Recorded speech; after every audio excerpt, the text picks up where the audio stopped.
Momento rapidinho aí com o Animedor, trazendo aí o número 49. E olha quem tá na capa aí, como eu já falei, aquele show de armadura de Aiolia de Leão, da saga Episódio G. Vamos ver mais um pouquinho depois da vinheta?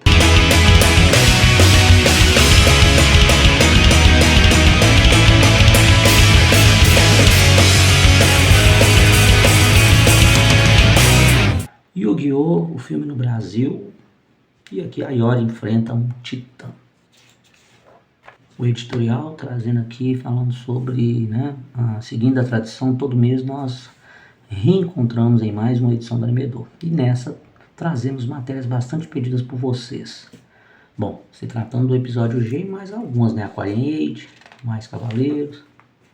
Aqui falando do Aquarian Age, esse anime aqui, ó, é a Sign of Evolution, seria um canto de evolução, uma canção de evolução. Cara, divide-se aqui em partes falando sobre o Kyota Kamihura, um personagem muito importante, que de início mostra assim uma ideia de realização de um sonho, de serem uma banda, ele e seus amigos, de muito sucesso, só que enquanto isso estava acontecendo, né, há mais de 2000 anos atrás, uma grande batalha, onde o prêmio era o controle de toda a humanidade.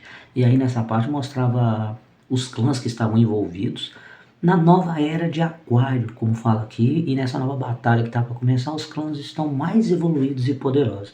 E a ideia de toda essa situação é que o personagem do Kyota, ele é muito importante nesse meio aí, ó, uma peça fundamental para a conclusão dessa batalha. Pô, mas o que isso tem a ver com o sonho dele? Caramba, só assistindo. E tem umas músicas até legais, viu, galera?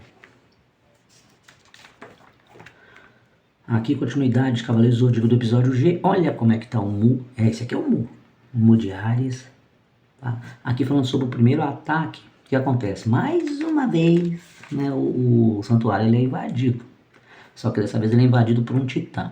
Aqui conta que depois que o Aiolia voltou lá dos Estados Unidos e tal, ele tinha dois escudeiros. Era um Litos e o Garan. Acho que é esse mesmo o nome dele. Deixa eu dar uma olhadinha aqui. É, isso mesmo, Garan. O Garan ele é um discípulo ali do Aiolia, que ele tinha até um braço de ferro. Só que numa situação que ocorre lá, dentro das dependências ali da casa de Aiolia, o Garan começa a atacar o Cavaleiro de Leão, né, mas sem controle próprio do corpo. Vinha algum poder ali muito forte do braço. O braço ele é destruído e tal. E aí o Shaka ele sentiu, né, que estava precisando juntar mais uma vez os Cavaleiros de Ouro. Então ele pede para o Grande Mestre para se reunirem, porque ele estava sentindo forças poderosas vindo de fora e tudo mais. Então eles se reúnem lá, os mesmos, tá, gente? Lembrando que são poucos anos antes de você ir para a Grécia. Então são ali o Máscara da Morte, Miro, Camus, Aldebaran, Shura, o Afrodite de peixe. Só que nessa discussão que eles têm lá no salão, entra lá nas portas do santuário esse aqui, ó, simplesmente um titã, tá? Soltando o seu golpe ali, Ebony Vortex. E aí, bicho, era justamente a situação que precisavam. De acordo, falando aqui, o mestre do santuário, ele conhecia quem que estava para invadir, né? Mas manda apenas Aiolia sozinho para deter a invasão do santuário.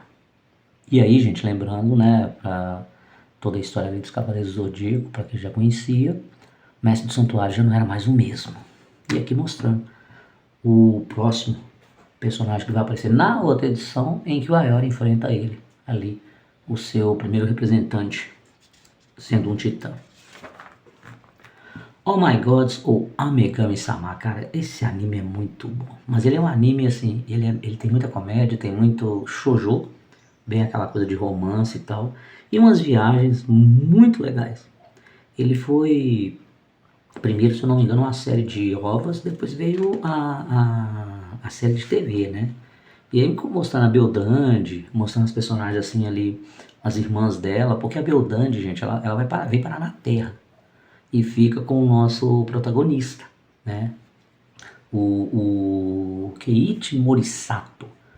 E, cara, rola, né, bicho, aquele climão entre eles, tal, se apaixonam um pelo outro, mas vem também as confusões, porque afinal de contas, como eu disse, a Beldane simplesmente morava no céu, morava lá, vamos dizer assim, no paraíso, né, cara? E aí acontece cada situação engraçada e dramática também, em alguns pontos, que vale muito.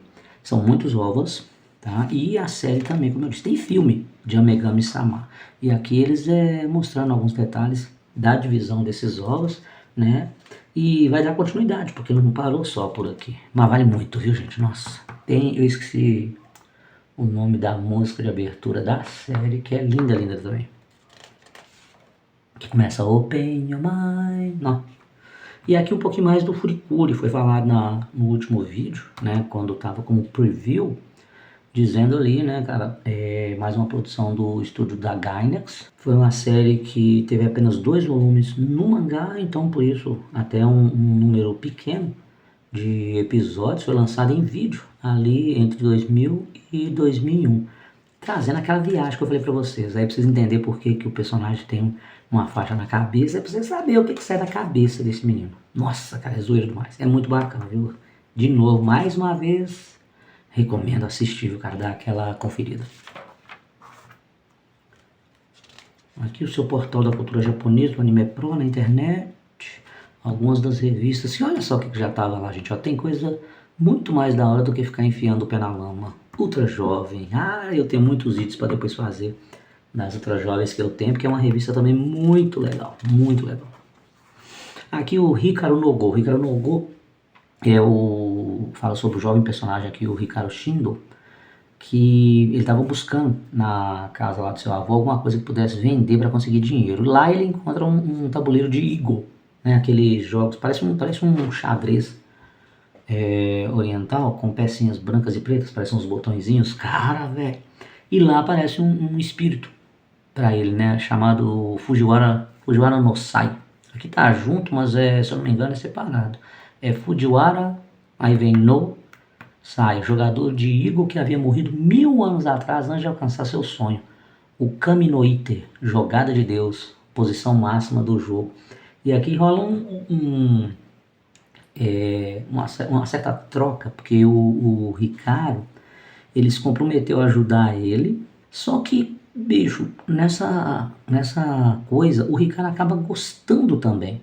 Só que o menino, ele não sabe de nada, ele não sabe jogar nada de gol. E aí, o que ele fez para ajudar o Fujiwara? Ele ia em algumas salas de jogos para adultos, tá? Em que ele disputava partidas lá e, logicamente, chamou a atenção de outros jogadores, chamou a atenção também de um menino que era um exímio jogador de Go. Há uma derrota ali, né, que acontece nos primeiros episódios, mas ali não é o Ricardo jogando, e sim o Fujiwara. O Fujiwara era simplesmente um jogador perfeito de Go. Só que nessa brincadeira, como eu disse, ele toma muito gosto. E aí ele procura trilhar seu próprio caminho, lógico, com a ajuda do Fujiwara, a aprender a jogar. E aprender a passar por algumas coisas até por si só, sem a ajuda do Fujiwara. Então, assim, é mais um anime daquele de jogos, né, cara, que eu curto pra caramba. E ele tinha, no final de cada episódio, umas formas de você aprender a jogar o Go, ensinando ali jogadas básicas, posicionamentos e estratégia. Música de abertura maravilhosa, pô, bacana demais. E ele dá ali, acho que uns 70 e poucos episódios, viu? 75. É por aí, entre 75 e 80 episódios. Muito bom, e tem muito jogo. Porque nessa brincadeira toda, ele conhece outras pessoas, participa de torneios, tem uma aproximação maior com o filho de um grande jogador também, que esse parece ser o grande adversário do Fujiwara. Não vou ficar dando muito spoiler, apesar já tem bastante tempo. O anime vale muito a conferida, tá? Acho que por causa de você pegar ali a empatia muito com o caminho que o Ricardo, né, acabou tomando esse gosto. E aí você vendo também algumas situações com o Fujiwara, né, um espírito ali antigo, cara, no mundo contemporâneo, né? Não se assusta nem um pouquinho. Mas muito bom, viu, gente? Recomendo. Aqui mostrando a galeria de personagens, tá? Tem o Akira Toya, o Yoshitaka Waya, o Fujiwara no Sai, deixa eu ver. Aqui, esse é o Fujiwara, ó. tá? Esse aqui, como já mostrou, o Goa, né? Aqui o Fujiwara, o Toya Meiji, Akari, Seiji, o Ricardo Shindo. Aos 12 anos o jovem Ricardo conheceu o espírito, que é justamente aqui, né? Shindo. E aqui falando que é uma história produzida pela dupla Yumi Ota e Takeshi Obata, que sai periodicamente aqui onde, ó, Shonen Jump, onde estava saindo. Eu lembro que quando eu comecei a assistir o Go, acho que não tinha acabado ainda o mangá, eu acho. Tá? Mas depois eu peguei foi todo o arquivo em anime mesmo, porque eu não tinha lido o mangá, mas a gente tinha aquelas notícias, né? Justamente através de revistas como essa, falando como que estava o andamento. Agora, Gundam nossa senhora, falar de Gundam é o início de tudo. Né? Quando o anime começa, com certeza Gundam será a referência. Quando o assunto é verdade, cara. Por ele ter muita popularidade. Eu ainda gosto de frisar muitos outros animes de robôs gigantes que já passaram antes de Gundam. Mas ele virou assim uma referência muito grande até fora do Japão com esse tipo de gênero. Né? Tanto que estava muito na pegada lá, o Gundam Wing de 1995, muito popular nos Estados Unidos. E para muitos, assim, em TV a cabo principalmente, foi o que deu o primeiro contato com a franquia. E, nossa, vale muito mesmo. Tá? Só que o primeiro, olha aí de onde que ele saiu, 1979. Só para lembrar, antes dele, não é o mesmo gênero mecha, ali em 74 já tinha saído uma das maiores obras para mim de anime, de ficção, que era o quê? Yushu Seikan Yamato, aqui também conhecido como Patrulha Estelar. Mas se a gente for olhar de robôs que chegaram a passar aqui, nós vimos o Piratas do Espaço, como já comentei, o Volt 5, que passou só uns 5 episódios aqui na Rede Manchete. Aqui falando um pouco sobre o contexto da história, quando começaram a fazer sobre Gundam, tá? Que são simplesmente esses grandes mechas, armas a serem usadas na guerra que estava ali por vir, né, acontecendo entre Zion e a Terra. Ali Zion lutava pela sua independência. Aí tem o contexto do porquê, né? Depois que o homem alcançou o espaço, criou-se colônias, se passou muitos anos mostrando a vontade que Zion tinha de ser independente. E aí entra todas as intrigas políticas, a guerra e tudo mais, e todo o horror também.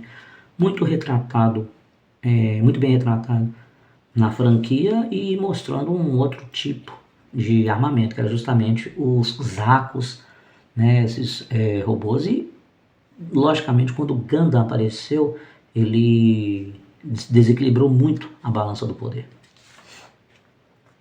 O Yu-Gi-Oh! Filme, agora nas telonas, o filme que veio do Yu-Gi-Oh!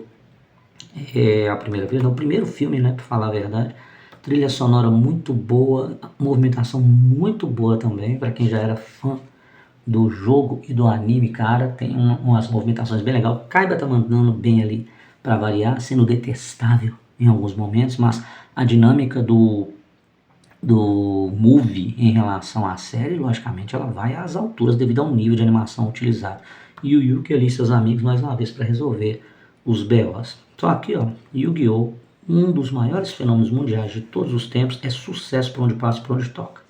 Hoje a marca representa milhões de dólares, tendo, além do mangá e do anime, dezenas de jogos, brinquedos, card games, DVDs e centenas de outras bugigangas. E sem contar, falando de jogos aí, ó, muitos jogos do PlayStation, por exemplo, de Yu que são legais pra caramba. Que eu joguei foi do Super Nintendo. Acho que não, joguei foi do PlayStation, isso mesmo. Valia muito. Eu gosto muito daquelas outras plataformas que mostram eles em 3D, que eu acho legal pra caramba. Aqui uns previews sobre a Super Marionette J, já falado também aqui no canal, sobre as aventuras de Otaro, né, e as suas marionetes. Otaro ali tendo ali poucos homens no planeta. Não, cara, a história é danada aqui, ó. Depois de um grande problema ocorrido no planeta Terra, diversas naves saem do planeta para procurar um outro planeta, porém apenas um desses veículos consegue sobreviver.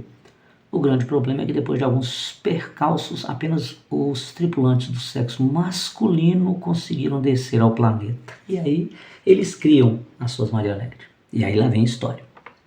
Aqui tem The Scrap Princess, cara, tem muito tempo que eu assisti. Era uma pegada muito RPG também, muito legal, eles aqui protegendo a princesa, porque que seria princesa amaldiçoada, alguma coisa assim. A vestimenta deles, desse anime, eu achei bonita pra caramba. Alguns combates em magia e espadas também bem legais. Tá? Acho que 24, 26 episódios. Eu tenho ele em DVD. Agora, você quer zoeira pra rir. É esse aqui, ó. Excel Saga, produzida lá em 1999. Essa é a Excel aqui, ó. Tá? Sem inteligência alguma, que pertence a uma agência secreta que pretende dominar o mundo. Meu Deus, cara, vocês têm que ver, gente. Nossa, é muito bacana. Conheço muitos amigos meus que fizeram até cosplay de alguns personagens dela, a ponto de até ter tipo uma nebulosa, sendo um personagem com bracinhos e tudo mais. Tem uma cena dela com um cara que eles fizeram sexo e depois eles estão com um cigarrinho. Aí você fica assim, como assim, né? Essa nebulosa fumando. Isso é uma das coisas assim, sem noção que o anime aparece. Mas é muito zoeiro, é muito legal. Muita atenção nas duas músicas, na de abertura e a de encerramento, viu? Porque não, gente, não tem só ela, né, cara, da agência, então tem uma outra amiga dela que vive doente, tem o chefão dela. Vale muito a pena. Flame of Wreck é outro que vale muito também, ali de 95. Tá contando a história do jovem Hanabishi Reka. Ele tem muitas habilidades no estilo ninjutsu. Compensa, viu, galera? Vale muito também, viu? Acho que deu uns... Flame of Reka, acho que deu uns 3 ou 4 DVD. Não, 26 episódios. Não, acho que é mais um pouquinho. Tá? Aventura muito boa, animação muito bacana. E aqui já uma pegada mais séria, uma pegada bem mais cinema, que é a Millennium Actress. Dirigido pelo experiente Satoshi Kon, de Perfect Blue. O longa-metragem animado foi um dos grandes destaques da crítica de cinema, cinematográfica, perdão, produzido ali pela Madhouse. A Madhouse já estava mandando bem demais com a qualidade das suas produções, cara. E aí mostrava sobre a história de novo, Fujiwara Chiyoko, uma senhora de 70 anos que foi uma grande atriz em seu passado e agora vive solitária em uma casa escondida. E durante o filme, vamos acompanhando suas lembranças e nos emocionando com sua história. Cara, vale demais isso aqui, viu? Muito. Aí já é mais seriedade, tá? Mas numa animação maravilhosa, do estilo, vamos pôr assim, com histórias contemporâneas. Não é tecnológico como o Your Name, né? Ou o Menino e a Garça, ou a Viagem de Chihiro, mas são umas viagens muito bacanas em relação à vida da personagem. Mais aqui do Anime Shop, o Ronin. Ronin de Frank Miller, hein? Fênix, cara, eu acho que eu tinha esse quadrinho, viu? Esse aqui. Opa, que grande vagabundo. Excelente, mais uma vez o bom. Fushigi Yugi, muito bom. O anime, eu tenho uma gala, não tenho ele todo, mas o anime, muito bom. Acho que foram 64 episódios. Depois eu vejo se eu faço um vídeo sobre ele. Tá? Porque vale a pena ali saber um pouquinho e tudo mais. Mais um pouquinho dos cards da Pretty Collection aqui, dos artigos. Nossa, aqui do Aquarium ficou legal pra caramba. Encerrando aí, né, nossos comentários sobre a Anime do número 49. Ali, de 2004, que como eu disse, eu tinha algumas coisas para falar sobre aquele ano, mas na próxima edição que tem o contexto ali, que eu acho que eu até falei. Porque 2004 foi um ano de Anime Friends e muita coisa que aconteceu por aqui também. Obrigado por vocês terem me acompanhado aí, essa rapidinha da revista Anime do, beleza? E espero vê-los na próxima aí, dando essa continuidade. Não esqueçam de curtir, compartilhar e comentar aí o que vocês estão achando dos novos layouts aí do canal. Valeu? Obrigadão e até a próxima, galera.